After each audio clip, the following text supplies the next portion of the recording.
Hello viewers, welcome to a brand new episode of Campsite. I'm Navya Krishnan. Let's have a look at this week's story. The Department of Journalism and Mass Communication under the School of Arts and Humanities organized a workshop on qualitative research methods on 18 January at the Joseph Willie Hall. The workshop was aimed at enhancing research skills and academic proficiency in qualitative analysis. Dr. Ansha provided valuable insights into qualitative research methodologies, particularly in analyzing non-numerical data to draw meaningful research conclusions. Her expertise offered participants a practical understanding of this crucial field of study. Their participation significantly contributed to the depth of discussions during the session. The workshop was attended by participants comprising students and faculty members from various departments. We had a session on qualitative research method by Dr. Anisha. It was a really helpful session as we as final years are working on our dissertation. Even the lecturers who were doing their PhD were a part of it. She also conducted few activities where we had to tell which type of research methods are used in particular scenarios and situations. It was a really helpful session. By attending this, we were able to understand where and in which type of topic or research topic we have to include the qualitative method. The School of Arts Humanities at St. Aloysius, deemed to be university, organized a 3-day ICSSR International Conference titled Sustainable Development Goals, Confluence of Local, National and Global Actions from January 15 to 17. The conference brought together over 80 experts and professionals from various sectors to share knowledge, discuss strategies and from partnership aimed at achieving the 17 Sustainable Development Goals. Participants presented research and best practices emphasizing the importance of collective action at local, national and global levels to address pressing challenges. This conference marked a significant step in fostering dialogue and actionable strategies for achieving the SDGs, reflecting St. Aloysius University's commitment to promoting sustainability and global cooperation. So it was a beautiful opportunity for me to be part of an international conference on sustainable developmental goals that held in St. Aloysius University, where different speakers and research scholars presented their papers and seminars as well as webinars. The Department of Journalism and Mass Communication at St. Aloysius, deemed to be university, organized a pre-conference workshop on the theme Role of Media in Preserving Local Cultures for Sustainability on 13 January. The workshop provided an in-depth exploration of how media can play a vital role in safeguarding and promoting local cultures for sustainable development. Key speakers included Ms. Kudibetu Rajalakshmi, Chief Sub-Editor of Mayura Monthly Magazine, who shared valuable insight in the role of regional media in documenting and promoting traditional practices. Another notable speaker, Mr. Subhash Chandra Basu, architect and convener of INTAC, discussed the significance of architectural heritage and emphasized how media can contribute to its preservation. This section also addressed the challenges and opportunities faced by journalists in advocating for cultural sustainability. Participants actively engaged in deliberations, drawing attention to innovative approaches to integrate cultural preservation into media practices. I have attended the pre-conference event conducted by the Department of MAJMC. They had a thought-provoking session of media and its role in preserving local cultures for sustainability. Here, there was a thought-provoking speech by two guest lecturers who was Rajalakshmi and Subhash Chandra Basu. They have clearly defined as how media can play a role in preserving our local cultures and traditions. Let's take a moment to reflect on the serene district of Mundugod in northern Karnataka, a place where tradition, community and resilience thrive. From lush farmlands to inspiring initiatives shaping its future, Mundugod is a testament to the strength of rural India. Mundago district is a serene and culturally rich district in the northern part of Karnataka. This town is known for its beautiful landscapes and close-knit communities.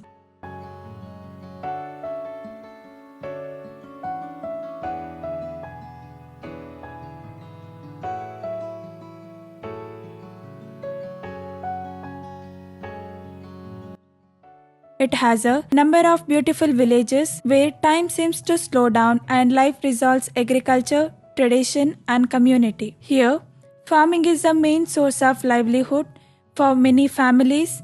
They engage in cultivation of turmeric, arecanut, ginger, corn, sugarcane, and many other different kinds of crops. Here, self-help groups plays a vital role in building and promoting social and economic development, especially for women and marginalized communities. These self-help groups have made significant contribution in upliftment of rural communities. In the village of Mundagod, education plays an important role in shaping the future of its communities, which is serving as a key to both economic progress and social growth. ಈಗ ಈಗ ಶಾಲೆ ಅಂದ ತಕ್ಷಣ ಬರೀ ಕನ್ನಡ ಹಿಂದಿ ಇದಕ್ಕಷ್ಟೇ ಸೀಮಿತ ಆಗಿಲ್ಲ. ಪ್ರತಿಭಾ ಕಾರಂಜಿ ಆಗಿರಲಿ, ಈಗ ಮಕ್ಕಳ ಸ್ಪೋರ್ಟ್ಸ್ ವಿಚಾರ ಆಗಲಿ, ಆಮೇಲೆ ಡ್ರಿಲ್ ಮಾಡಿಸೋದ್ರಿಂದ ಹಿಡಿದು ಪ್ರತಿಯೊಂದಕ್ಕೂ ನಾವು ಕೂಡ ಜವಾಬ್ದಾರ ಅಂತ ತಿಳ್ಕೊಂಡಿದ್ದೀವಿ, ಅವನ್ನೆಲ್ಲ ಭಾಗವಹಿಸ್ತೀವಿ. While there are challenges such as geographic isolation, poverty, lack of trained teachers, and cultural influences. Despite this, we can see collective efforts that are ensuring the children in these villages get a chance to receive quality education which will empower them to create brighter and more prosperous future for themselves and their families. In the place like Mundagod, time moves at different pace. Families weave their life together through centuries old tradition and the never-ending cycle of farming. While modern cities move forward, these villages preserve something valuable, a way of life in which every face is familiar. Helping hands are always nearby, and the land itself tells the stories of previous generation. Yes, the days can be long and the work can be demanding, but there is a special kind of wealth here. Shared meals, festival that bring everyone together, and deep satisfaction of living in harmony with the earth. With camera person Sana, Nishali, Dev, Shreya for Team Campusai. And with Gireeshkumar, a true inspiration. Despite facing significant challenges, Arvind secured the first rank in MA Political Science at Mangalore University and was awarded 3 cash prizes at the 40th annual convocation. His story of resilience, hard work and triumph over adversity is true to inspire us. Welcome everyone. Today we are sitting down with Anvit G. Kumar, an extraordinary individual who has achieved remarkable success. Welcome to you, sir. Hi, madam. So, sir, you had a great academic journey. I'd like to know, how from normal schooling to scribes, and how did you achieve certain things, and how was your experience in general? Yeah, that's really an interesting question because it's the transformation from coming from a sighted school and going to a blind school, and the whole teaching techniques, everything is different. Only the subjects are same. The way of teaching and the learning is different. It was really a hard time for me. I can't say it's very hard time, but still, adaptation for the new environment was a challenge. The first thing what they taught me when I become a blind and went to the blind school, if you might feel it's really interesting. They taught me to walk confidently. Once you walk in a straight line, they told me to walk in a straight line. That was the first work they gave to me. Walk in a open ground, straight line. That actually the first step to build a confidence within me. And other than that, we use this braille system, which is very important for the blinds, especially in the schooling age. So learning that braille was a little bit challenging initially, but I was little, I don't say that very brilliant, but in fact I was brilliant. So I got it correctly, and the codes were by hearted for me, and then I was able to write it down. And from there, actually the initial stages, I was not very sure that I will going to a blind or going to become a blind. There was a hope. So the hope led me to be very calm. And when the time passed, and I actually adopted to this system, schooling, and I felt like we can still achieve something. And from there, the journey started. So I've heard that you talk a lot about your mother, how special she is, and how she has been a great support for you throughout the journey. Would you like to share what part she plays in your life and how she has pushed you towards your goals? Actually, to be said about her, we have not seen God. That we say that God always bless, God always come to help. No, actually, now my life, it is actually my mother itself. Is a God. Without her, I would have not achieved anything. In many of the differently able people's life, their parents really play a big role. But I am so blessed because I got so understanding mother who actually made me so confident, so independent, as well as gave me a freedom to grow well. First of all, it is she who chose a blind school and took me there. And actually, when I wanted to do like after my SSLC, it was her dream that I have to do MA, PhD, and she was in the forefront. She actually went to all colleges, with taking certificate, the whatever the required documents and doing everything. And my studies also actually in fact fully supported by her. Some parents can just say support them or by encouraging them or some financial support, but my mother's support is more than that. She actually recorded all the books which I wanted to read in degree, and all the notes which I wanted to read in MA. And she actually spent lot of time for my academics. She actually personally sat with me and made me to recall the whatever the answers are there, and also still today she is very excited on my question papers. After I go home, I don't go to search, don't go to see the question paper and see what is the right answer. She is very eager to do that. So it is, she wants me to get a gold medal. She wanted me to get a 90%. She wanted to, make me a lecturer. She wanted to, actually, she always wished me to become a best lecturer, do PhD.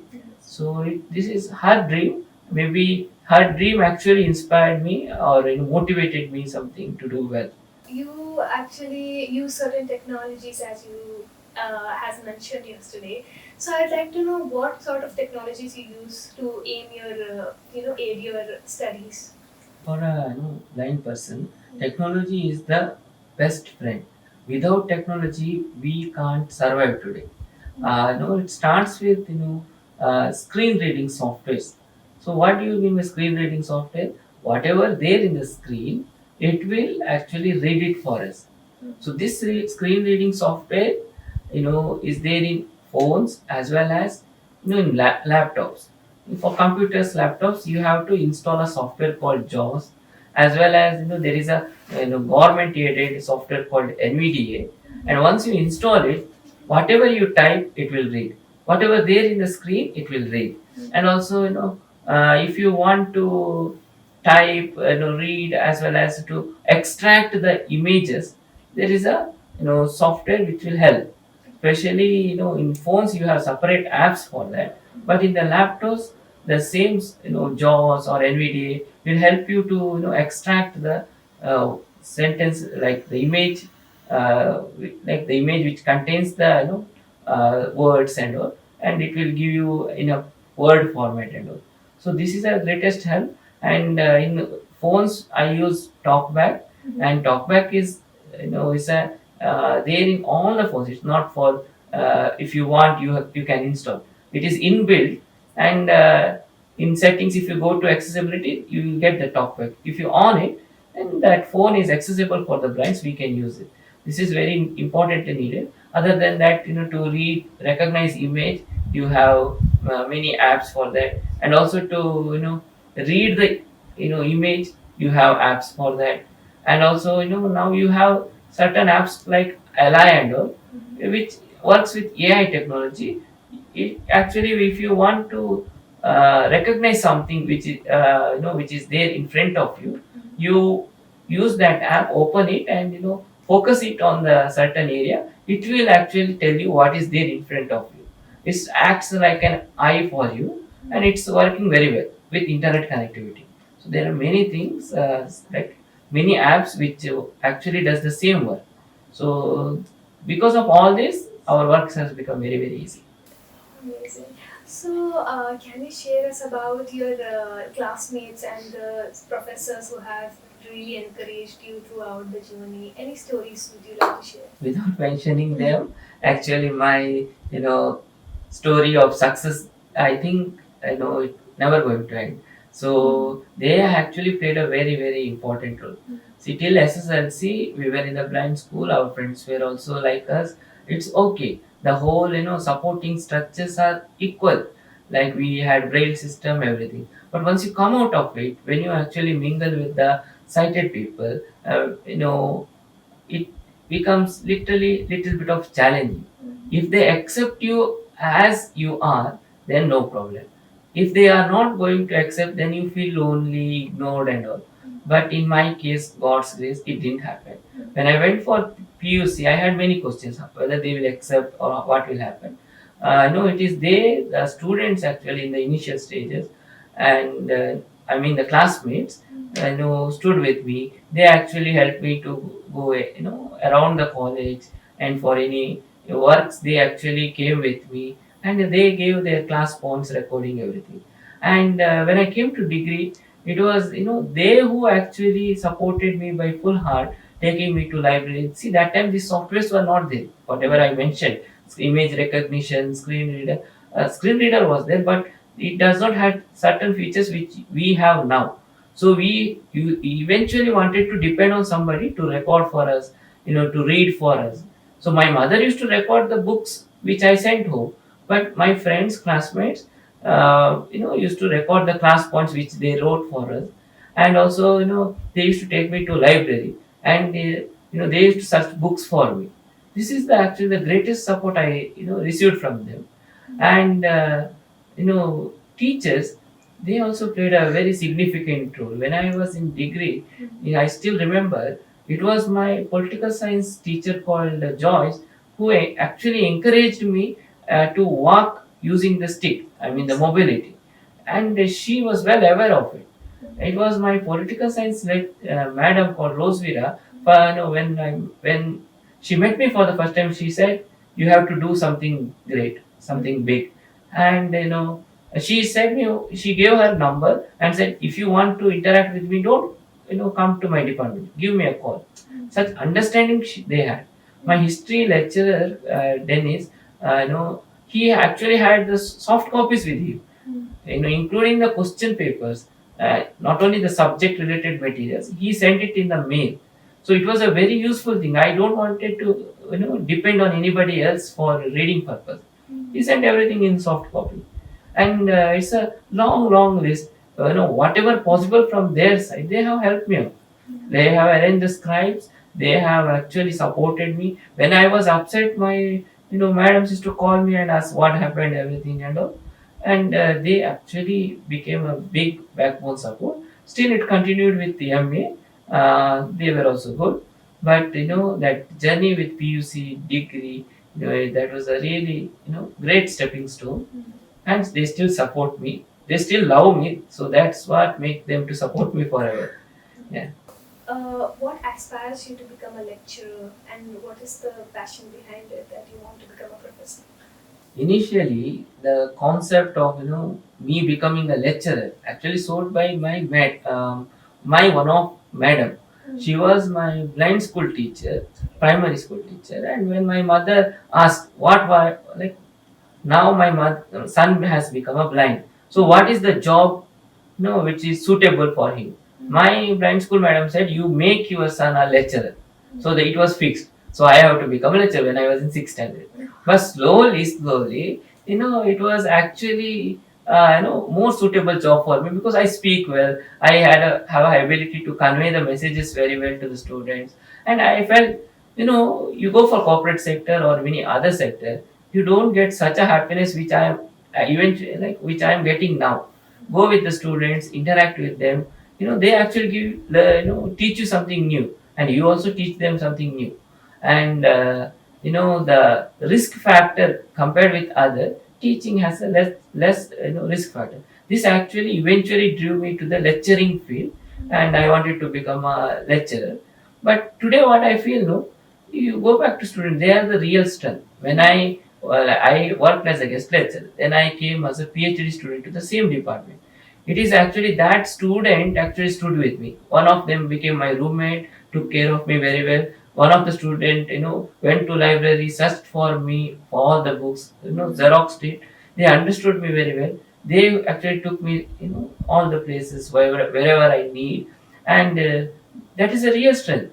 I don't know where we can find such a obedience, such a respect, such a love, and such a true-heartedness in other jobs. Because in other jobs, your colleagues are your biggest enemy. They will always try to pull you down, or maybe they will take profit and loss. Maybe in this job, that is very very less. So I feel these are the things. Then, would you like to suggest something for the audience for today, like how to achieve their goals and how to be fixated on their goals? See, thing is that to achieve the goals, you should have that strong heart, determination, confidence, and perseverance. And it is not necessary that every time you should be in a forefront of achieving the goal. Maybe like when you start with the classes, to get a rank and all, maybe someone else will start well. Internal marks, they will score more than you, but you should have that determination, consistency, so then only you will reach. So it is not that how you start, but it is very very important who will reach the last destination first. This is the one thing. And second thing, I actually want to advise our audience that especially with that supporting the differently abled people, because what lacks in our society is inclusiveness. So I feel when people include us more and more in their affairs, and we don't want this sympathy and all. We need that opportunity, empathy. So when they feel that we are also human beings like them, there is not much of difference. Just a disability is just as disability. If that thought comes to them, then the opportunity will open for us. So if you give an opportunity, then our real potentiality will come out. Otherwise, it will be like we will be left off, or then left out of society. It's like they have to stand in our shoes. Then they will realize what is the real challenge and how can you restructure it. It's like many of the time society will look, or maybe in Mangalore and all, people are like looking as like something very different, and also not understanding actually what we need. So one is goal, and personally I want to give this message that opportunities are needed, inclusive thinking is needed within them, and understanding is needed. Amazing. So we come up to our last question. I'd like to know, like, what's next for you? Like, how do you see your future unfolding? I believe that whatever happens, it happens for a good. If I am doing this PhD now, I feel something good will happen. And I, as you mentioned already, that my goal is to become a lecturer, assistant professor. Definitely, it will happen. It will take some time. So I believe, till now good has happened. In future, good will happen. And my, future plans are like first I have to get a government job and settle down.